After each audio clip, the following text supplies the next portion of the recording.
I'm your host, Justin Yance, and this is episode 71, and this is the wrestling show. And I'm going to talk about AEW Revolution. I'm going to talk about the goings-on in wrestling. I'm going to talk about Raw. I'm going to talk about SmackDown. I'm going to talk about AEW Dynamite, and that is in no particular order. So stay tuned.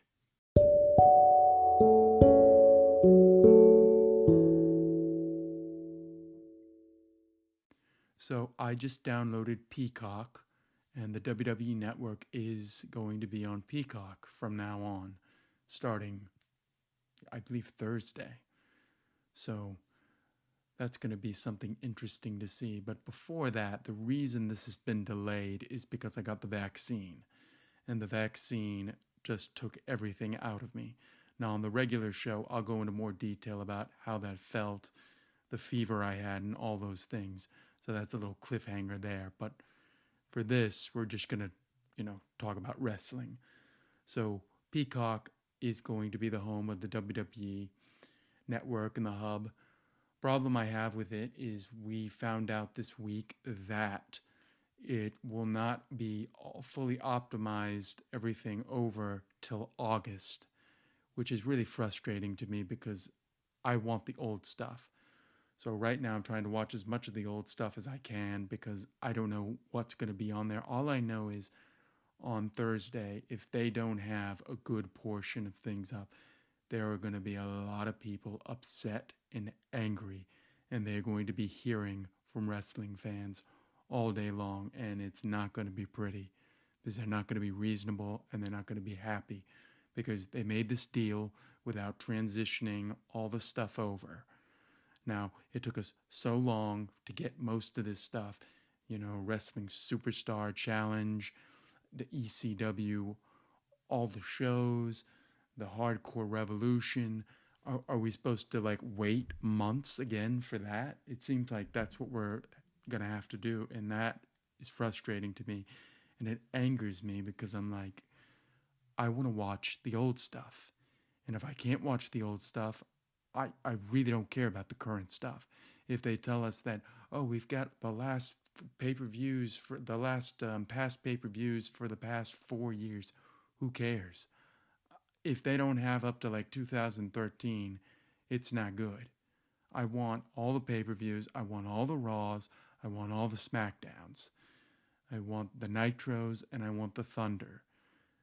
ECW should come after that. Then they need to get NWA. They need to get this on there as fast as possible. So I don't know what the rollout is. It seems like nobody knows. But this weekend is Fastlane, and that will be the first test of the Peacock network. So fingers crossed. Let's hope this thing actually works well. The other thing is NHL got a deal with ESPN, so we don't know now if NXT is moving to Tuesday nights, which I hope it is, because I really don't want to watch this Wednesday night war, because it's not really a war. I just don't watch NXT. So if they want me to watch NXT, they need to put it on Tuesday. If it's on Tuesday, I'll watch it. I'll watch what they have to say, because I think it's a not bad show. It's just not better than AEW Dynamite. So hopefully that is still going to happen Tuesday. Hopefully the first week of the week after WrestleMania, they'll start the thing on Tuesday, and we won't have to go through this anymore. The other thing that happened this week, Andrade, who has not been used on Raw in weeks, almost months, requested his release, and he was denied his release. Now, I don't know why they're not going to give it to him. I mean, isn't he dating Charlotte Flair?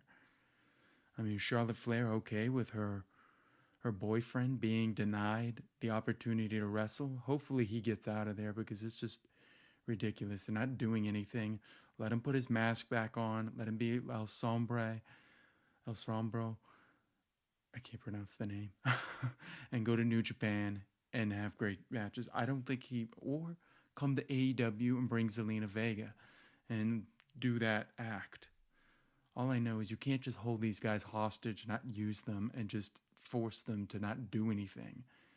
So it's very frustrating to me to watch guys who are not being used well. Another person who should be released is Aleister Black. I mean, what are they going to do with him? They're just keeping him there in catering, and he's doing nothing. Let him do something. Let him do the stuff he needs to do. It's so frustrating to me that they're just not using him at all.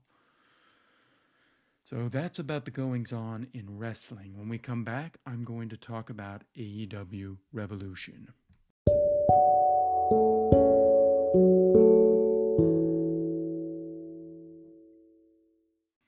AEW Revolution, which by all accounts has broken its record and will be the highest grossing pay-per-view outside of WWE in the past 22 years, I believe it's believed, since WCW. So that's quite a feat that AEW has achieved in just 2 years. So it shows they are growing even during a pandemic. One of the things you can say about AEW is they continue to grow even when everyone else just kind of stayed stagnant or failed. So I think that's a huge feather in AEW's cap to be able to have done that. So yeah, AEW Revolution should be their most successful pay-per-view. And it was all because of, a lot of people say, it was the exploding barbed wire death match, which we're going to talk about. But let's start at the top. Let's start with the first match, the free-for-all, or the buy-in match, which was Dr. Britt Baker and Maki Ito defeating Riho and Thunder Rosa in a 14-minute match. It's a pretty good match. That takes us into the main card, which was the Young Bucks versus the Inner Circle, Chris Jericho and MJF with Wardlow. They had a nice little match. I liked this match. I thought Jericho worked hard. I thought MJF worked hard. I thought the Young Bucks could continue to show why they are one of the best tag teams in professional wrestling. It's a 17-minute match. The Young Bucks retain. Good match. Next match, I was very surprised that this was good, but this ended up being really good. The Casino Tag Team Battle Royal for the future AEW World Tag Team Championship shot. It came down to Rey Fenix and Jungle Boy, and they had a great little match back and forth. And Rey Fenix ended up winning. It was a 26-minute match. Really good stuff. Jungle Boy is really coming into his own, and Rey Fenix is probably one of the most underutilized guys. That guy needs to be doing more because he is so good. This takes us into the AEW Women's Championship. This was an okay match, not as good as I wanted it to be, but Hikaru Shida defeated Ryo Mizunami in a 15-minute match. It was good. Not my favorite, but I liked it. Miro and Kip Sabian with Penelope Ford defeated the Best Friends, Orange Cassidy and Chuck Taylor. This sowed the seeds of Miro probably getting rid of Kip Sabian because he kind of hit Penelope Ford, or didn't care if she got hurt, just to win the match. Miro is becoming a beast. He's about ready to become something. I liked this match. I thought this was good. It really set up Miro, and Orange Cassidy is really good. And he won by submission by defeating Chuck Taylor. Hangman Adam Page and Big Money Matt Hardy. This is the big money match. The winner receives the loser's 2021 first quarter earnings. 14-minute match. Hangman Page wins. Big Money defeating Matt Hardy. The Dark Order come out and celebrate. It's only a matter of time probably before Hangman starts leading the Dark Order, because that's got to be coming. Scorpio Sky ended up winning the Face of the Revolution ladder match for a future AEW TNT Championship. Cody Rhodes was in this, Penta El Zero, Mito, Lance Archer, Max Caster, and Ethan Page was the mystery guy. So Ethan Page, he did a great job, but Scorpio Sky wins, and that will take us into AEW Dynamite, which I will talk all about. The next thing that happened on the show was we found out who the mystery man that Paul White was suggesting, and it ended up being Christian Cage. And he came out to his old TNA music, which I liked. It's a nice little twist. really good. I like it. I like the way he's being used. And when we get to Dynamite, I'll elaborate more on that. Some people were disappointed. They were expecting Brock Lesnar. The company kind of put that out there that it was going to be somebody that big, but Christian Cage is a good get, and if he's used well, I think it's good. I think it's good for all. The street fight: Darby Allin and Sting versus Team Taz, Brian Cage and Ricky Starks with Hook and Powerhouse Hobbs. 13-minute match. This was a cinematic match, really cool. They had these cool little intros that came in, and then Sting using the bat. You know, you rarely get to see Sting really use the bat, so it was cool seeing him use the bat. Darby Allin did his elbow drop off the top through like a mat that went all the way through like 2 floors. Sting, they were in a ring, and he ended up pinning Ricky Starks with the Scorpion Death Drop. Really good. I thought this was a great use of Sting and Darby Allin, and I thought it was really good. I liked this. I thought this was great. Now we are at the exploding barbed wire death match for the AEW World Championship. This is Kenny Omega with Don Callis and Jon Moxley. They had a hard-hitting match. The C4 that was on the ropes looked really cool. It was really cool. They had barbed wire on outside the ring. Jon Moxley threw Kenny Omega through it. They ripped their shirts. They used weapons. It was gory. It was intense. The only thing I don't like is the finish. The Good Brothers come out and pretty much double team him, and Kenny Omega ends up winning from that. One of my favorite spots, though, was when Kenny Omega hit the one-winged angel, and Jon Moxley put his foot on the rope to make the exploding, barbed wire hit him, and it broke up the pen. It was a cool way to not have him kick out of the one-winged angel, but have that, in some ways it was a kick out, but it wasn't like he actually kicked out. So it was a cool spot. I just don't like the ending. I thought that was kind of lame to have, the 3-on-1 type of thing. And then the countdown started coming down, and it was like 60 seconds, and they looked like they were going to leave Jon Moxley to get killed. And who comes out but Eddie Kingston to cover his friend? Because he's like, no matter what, he's my friend, and he covered him. And the explosion goes off, and it was lame. It was like sparklers going off. It looked so lame. I couldn't believe it because the ropes all looked great, and then this explosion didn't look good. And they're laying there down there like they're dead. Apparently after the match, Moxley gets onto the mic and says that Omega can't build a bomb worth a damn, he says. So I don't know. That's the way they're going with it. But I thought this was a great show overall. I've had some time to sit with it. I liked it. I thought it was good. And I think in another year they can go back to the exploding barbed wire death match because it worked. It was a draw.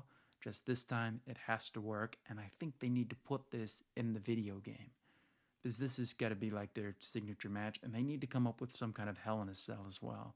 Some kind of cage that no one has ever seen before. I just thought this was a great pay-per-view. I a lot of surprises, a lot of cool things that happened here.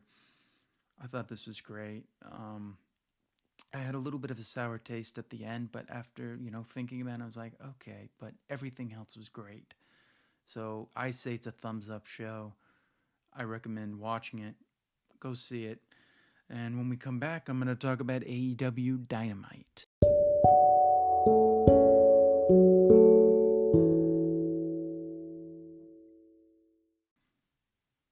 So AEW Dynamite. So I'm just going to talk about some of the highlights that I liked. The big thing for me, my favorite thing that happened was Omega comes out, the Good Brothers come out, then Moxley and Eddie Kingston come out. They have a nice brawl, and then Christian Cage comes out, and Omega looks like he's going to shake hands, and Omega teases trying to hit him with a move, and then Christian Cage is about to hit the the Unprettier, the Implant Buster, the Kill Buster, or the Kill Switch, whatever he's going to call it. But he gets out of it, and then Christian Cage picks up the belt, and it looks like that's where we're going, is Christian Cage versus Kenny Omega. So he's already being used in a main event way, which I like because he can go, and I think it's a cool way to use him. So I like this. Some people don't like it. They think there's too many WWE guys. My only problem with using older guys is if you're not using them to get other guys over. Omega's going to probably beat Christian Cage, so it's I think it's a good thing. Sting and Lance Archer had a little kind of scuffle there, so it looks like Sting and Lance Archer is the next program. Scorpio Sky, he turns heel when he did not defeat Darby Allin, so that's cool. Scorpio Sky, he needs to be a heel. And the big thing that happened, we had the Inner Circle War meeting, and Sammy Guevara returns, and he reveals that he's been following MJF for a long time, and that they were all in on it. And MJF was like all scared and everything, and Chris Jericho fires him from the Inner Circle, and he says, "I don't want to take over the Inner Circle because I'm too busy building my own." Lights go out, lights come back on. FTR, Tully Blanchard, Sean Spears, they're all in the ring, and we get this huge brawl, and they just beat up everybody, they handcuff everybody. MJF has Wardlow, take out, and Wardlow was also part of the guys that showed up, and Wardlow, they beat up Chris Jericho, rip his shirt, and then they powerbomb him off the stage. So MJF has his own faction, and the Inner Circle is now a face faction, which I think needed to happen because he's been acting like a face the whole time anyway. So good show, set up a lot of things. There were other things that happened on the show, but these were my favorite things that happened on the show. And I can't wait for next week, what they have to do. So let's go into WWE. Raw was a boring show. I just think it's really boring. Shane sucks as a character, and he's making Braun Strowman look really dumb. And if what I saw tonight on Raw, which I'll talk about next week, was any account, they made him look even dumber. Orton lost to... the Fiend didn't show up, so Orton... I don't know. It's just... it's awful. Orton lost to AJ Styles, and it's just I don't know what to make of this. I really don't know what to make of it. We had more of it's just it's just awful. They just really are doing some of the worst stuff I think we've ever seen. But Orton loses. He spits out goo and stuff like that. I really don't want to talk about Raw. I just think it's an awful show, and I kind of refuse to talk about it in depth. I thought it was just awful. I like where they're going. Well, there was one good thing. Drew McIntyre and Sheamus had a knockout, drag-em-out fight, and Sheamus and Drew hit the stairs, and we had a no contest. They kind of like knocked each other out, which I don't like that kind of finish, but I guess it's building to Fastlane, so that should be good. Bobby Lashley defeated The Miz again.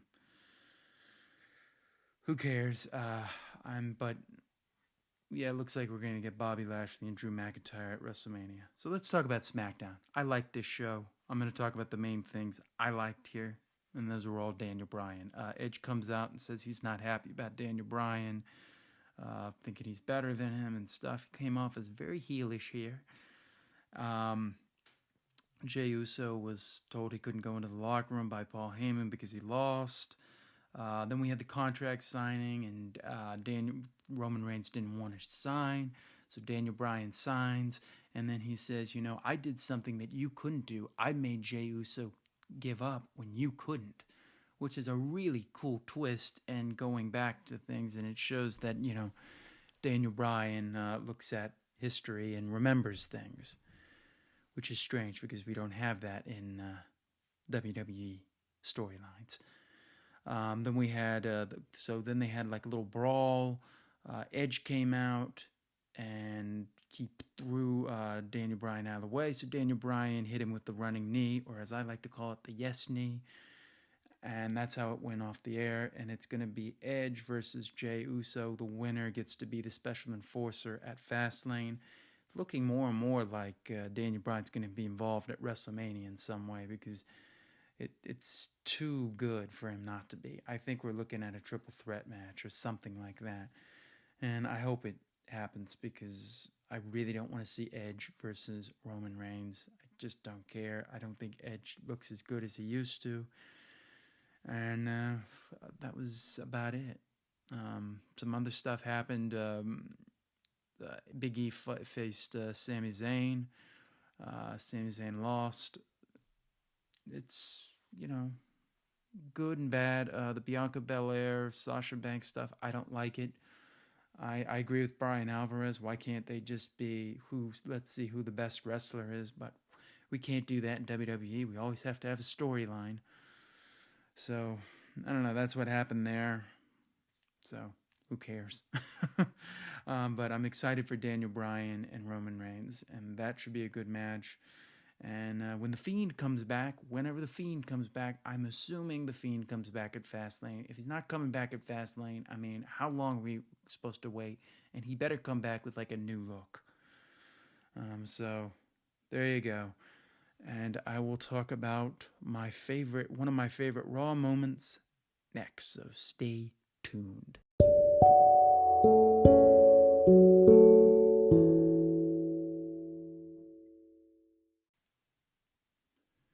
So here's my Raw moment for this week. And I just got done watching it because I've been watching a lot of old Raw moments. And my Raw moment comes to you from 2013. So it's Raw, July 15th, 2013, Brooklyn, New York. And John Cena is going to pick his SummerSlam opponent. The night before was Money in the Bank. Randy Orton won that. And everybody wants Daniel Bryan.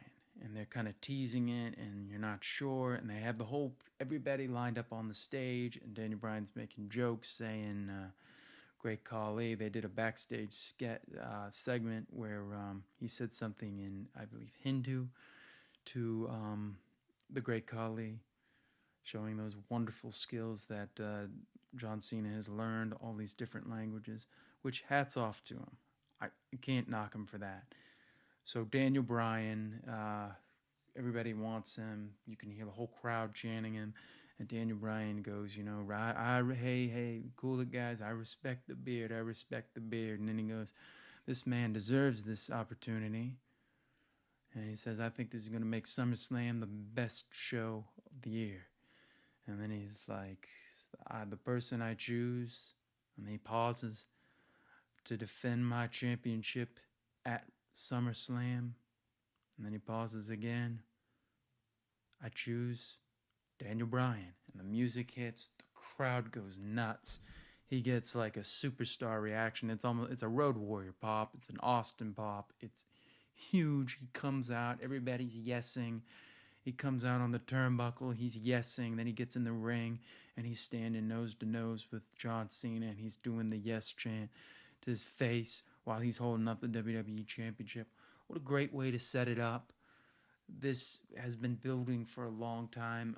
Last year, Daniel Bryan was beaten in 18 seconds by Sheamus. They thought that was going to get Sheamus over so big, it backfired. It ended up getting Daniel Bryan over. And they fought and fought and fought it and kept him a heel until he finally turned, and he had the moment with Team Hell No, with Kane, and his whole character came out, and people just fell in love with him. He was the first man to defeat. He was the first man to actually beat one of the Shield members in a match. Daniel Bryan, Randy Orton, and Kane versus the Shield, and it was Daniel Bryan who got the win. He just kept building momentum. I was at WrestleMania 29 and I saw him just doing the yes chant. I saw the whole crowd doing it and I said, this guy is going to be huge. This guy is on top of the world. He needs to be more than what he is. And then I was reading interviews with Kane saying that he thinks Daniel Bryan's going to be the biggest star in the world. And then, you thought that he was going to win Money in the Bank, and he didn't win Money in the Bank. And there were rumors that it was supposed to be John Cena and Daniel Bryan. So you were wondering, are they, going in a different direction? And you knew CM Punk was programmed with Brock Lesnar. So it's perfect. And when he picked Daniel Bryan, the whole roof came off the bat. And I said to myself, this is the guy you need to go with. This is your next top star. And there was like no question about it. The whole crowd was just, he became a main eventer like overnight. And you can watch those shows building up to it where he was challenging, saying, I am not the weak link, and doing all this stuff. And he was kind of acting very trollish and stuff. But people kept loving him and kept working up to him, and he just kept growing sympathy. And this moment, he gets the championship match, and he's going to be in the main event at SummerSlam. Such a great moment. You got the whole crowd doing the yes chant. I mean, you couldn't have booked it any better. I think it's one of the best moments ever. Daniel Bryan has arrived, is what I would say for that moment. Daniel Bryan has arrived. I mean, a whole year to build up to that moment, and he was the guy. After that moment, I was like, this is the guy you need to go with. And as you see, there was trepidation with the WWE to go with him. But I knew this was the guy. After watching that moment, there was nothing else that was as big or as good. They had already squandered Punk. This was the guy. This was the guy you needed to go. This was your future guy until Roman Reigns was ready. But Daniel Bryan was the guy you needed to go with, and it seemed like they were fighting it every step of the way. But on this day, it was just perfect. The crowd was there. Brooklyn, New York, the perfect crowd. They went nuts. They know Daniel Bryan because a lot of them go to ROH shows. They know how great he is. They went to the Evolve shows. They've grown up with him. They've seen him in WWE and become the best performer. We all saw him get beat in 18 seconds, and now he's getting his chance, and he's going to be a main eventer. Huge moment. It's one of my favorite moments, and I picked that moment. And I recommend you watch it on the WWE Network before, well, we don't know if we're going to be able to see it again for a while. So hopefully that will be transitioned over immediately, the Raws, but we don't know. We don't know. We're going to have to, be surprised on Thursday. But I did get the vaccine. I got sick. That's why it took so long for me to do this. And I'm doing it for you now. Everything will be back to normal next week. I want to say thank you for listening. As always, you can reach me at my handle at Justin Yance. I thank you for listening. Thank you for being patient. I'm sorry about this. I couldn't move. I'll go into detail about it on the next episode, well, on the regular DMF. And I just want to say thank you. And I will see you next time on the DMF.